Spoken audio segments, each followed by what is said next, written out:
What if I told you that the wives of Nazi leaders didn't just share their husbands' last names? They shared their crimes. They lived in luxury as millions were slaughtered, watching with cold indifference, or worse, reveling in the power that came with pure evil. But when the war ended, the reckoning began. Some were hunted like animals, forced to face the same merciless justice their husbands had dealt. Others vanished into the shadows, rewriting their past to escape the noose. And then, there were those who clung to their twisted beliefs, waiting for a Reich that would never return. Justice came for some, but for others, the nightmare never truly ended. This is the disturbing fate of the women who stood beside monsters, and the horrifying secrets they took to their graves. Ilse Hess. Ilse Hess's life was deeply intertwined with the rise of National Socialism and her marriage to Rudolf Hess, Adolf Hitler's deputy. Ilse met Hess in the early 1920s, and their relationship developed during the Nazi Party's early years. In 1921, she joined the Nazi Party, and by 1925, when the party had been banned, she rejoined. She became a loyal supporter of Rudolf Hess and Adolf Hitler. Her devotion to the Nazi cause was clear throughout the years, even as Hess took increasingly important roles in the party. In 1927, she and Rudolf married, and Hitler even became the godfather to their son, Wolf Hess, born in 1937. Despite the turmoil surrounding Rudolf Hess's attempt in 1941 to fly to Scotland on a peace mission, Ilse remained steadfast in her loyalty to him and to the Nazi cause. After the war, when Rudolf was imprisoned, Ilse faced the challenge of adjusting to life without her husband. She, along with several other wives of high-ranking Nazis, was arrested and sent to an internment camp in Augsburg. After being released, Ilse relocated to Allgäu, where she opened a boarding house by 1955. Ilse Hess continued to support the Nazi ideology for the rest of her life. She was an advocate for the release of her husband, who remained imprisoned in Spandau prison until his death in 1987. She was also involved in providing support to Stille Hilfe, a relief organization for arrested or fugitive SS members.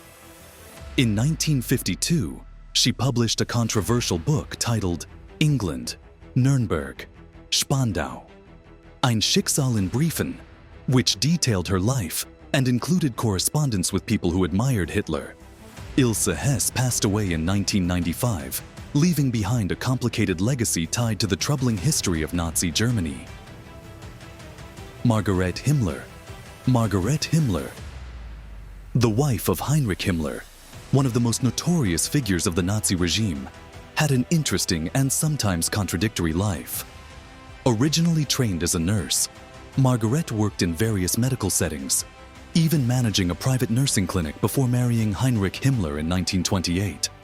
While she was less directly involved in the horrific actions of her husband compared to other wives, Margaret was still a dedicated Nazi Party member and deeply entangled in the workings of the regime.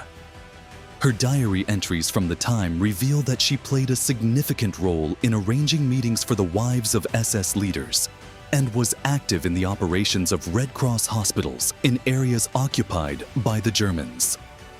These duties often took her to places like Poland, where she wrote about the Jewish rabble and the dirt that she encountered, reflecting the deep-seated anti-Semitism that permeated Nazi ideology. Despite being one of the higher-profile Nazi wives, Margaret was unpopular with other women in the regime, particularly during events like the Nuremberg Rally in 1938. After the war, Margaret Himmler tried to distance herself from her husband's crimes. She was investigated during the denazification process, but she consistently denied any knowledge of his actions. In 1953, she was convicted as a profiteer of the Nazi regime and sentenced to a brief period of penal labor, during which her voting rights and pension eligibility were revoked. After serving her sentence, she lived under the pseudonym Margaret Boden until her death in 1967, making a conscious effort to remain out of the public eye. Lena Heydrich. Lena Heydrich, the wife of Reinhard Heydrich, one of the architects of the Holocaust, led a complex and at times paradoxical life. Lena's entry into the Nazi Party was influenced by her brother's admiration for the party, and she met Heydrich in 1930. Despite initial controversy over his engagement to another woman, Lena married Heydrich, and soon after, he rose to prominence within the Nazi regime. He became the head of the SD, the SS's intelligence service, a position that gained him significant notoriety. Lena herself was closely connected to her husband's war crimes, including overseeing the forced labor of prisoners at their rural estate in Bohemia. In the final days of the war, the Heydrich family fled as the Soviet army approached, and Lena eventually managed to avoid prosecution for her role in the regime. Despite being sentenced to life imprisonment in absentia by Czechoslovakia for her role in war crimes, Lena lived a relatively peaceful life in West Germany. She successfully contested the government's decision to deny her a pension, and she later remarried a Finnish theater director in an effort to change her name and avoid her past. Lena also authored a memoir, Life with a War Criminal, defending her first husband's actions until her death in 1985. Emmy Göring. Emmy Göring, the wife of Hermann Göring, held an interesting and controversial position within the Nazi regime. Emmy married Hermann in 1935, and although she did not actively seek Nazi Party membership, she was inducted in 1938. She enjoyed a high status in Nazi Germany, frequently hosting state functions for Hitler. Emmy famously viewed herself as the First Lady of the Third Reich, a claim that caused tension with Eva Braun, Hitler's longtime companion. Emmy's rift with Braun was so intense that Hitler reportedly had Hermann instruct her to treat Eva with more respect. Throughout the war, Emmy enjoyed a lavish lifestyle, aided by her husband's wealth and the Nazi regime's confiscation of property from Jews and other enemies. After the war, Emmy was convicted of being a Nazi and sentenced to a year in prison. In addition to her imprisonment, a portion of her wealth was seized, and she was prohibited from performing on stage for 5 years.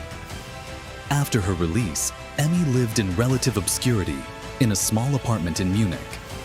She wrote an autobiography, My Life with Göring, in which she defended her husband's actions. Emmy passed away in 1973 at the age of 80. Despite her privileged position during the Nazi regime, Emmy Göring's post-war years were far from easy. After serving her prison sentence, she struggled to maintain a sense of normalcy, constantly battling the weight of her association with one of Hitler's most notorious allies. Though her wealth was significantly reduced, she still managed to live modestly, often relying on her memoir to secure some income. Emmy's refusal to fully condemn her husband's actions kept her in the public eye, and she spent the rest of her life navigating the shadows of her past while trying to forge a quieter, more private existence. Post-war lives of Nazi wives. The post-war lives of these women were fraught with challenges.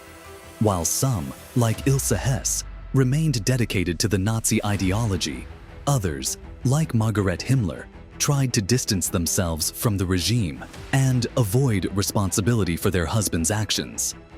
Some, like Lena Heydrich, attempted to hide or rewrite their history, while others, such as Emmy Göring, faced public humiliation and legal repercussions. The women often faced investigations and scrutiny during the denazification process, with some being convicted of complicity in the Nazi regime's actions. However, the level of accountability these women faced varied greatly, and many managed to avoid the same severe punishments meted out to their husbands. While the Nazi officials who were directly responsible for the atrocities of the war were often tried and sentenced, their wives often faced far fewer consequences. Nevertheless, the post-war lives of these women highlight the complex dynamics of loyalty, denial, and adaptation in the aftermath of one of the most destructive periods in history. The post-war experiences of Nazi wives provide a complex and often disturbing lens through which to view the legacy of the Third Reich. While many of these women played active roles in supporting the Nazi cause, the consequences they faced after the war were far less severe than those of their husbands. Some women, like Ilse Hess, remained unapologetic and continued to support National Socialism, while others, like Margaret Himmler, tried to distance themselves from their past. Ultimately, the lives of these women underscore the long-lasting impact of the Nazi regime, not only on the men who were its leaders, but also on those who stood by them. The aftermath of history's darkest chapter left these women with complex legacies. Some tried to move on, while others remained loyal to a past they couldn't escape. If you found this video interesting, make sure to like, share, and subscribe for more insightful content on history's untold stories.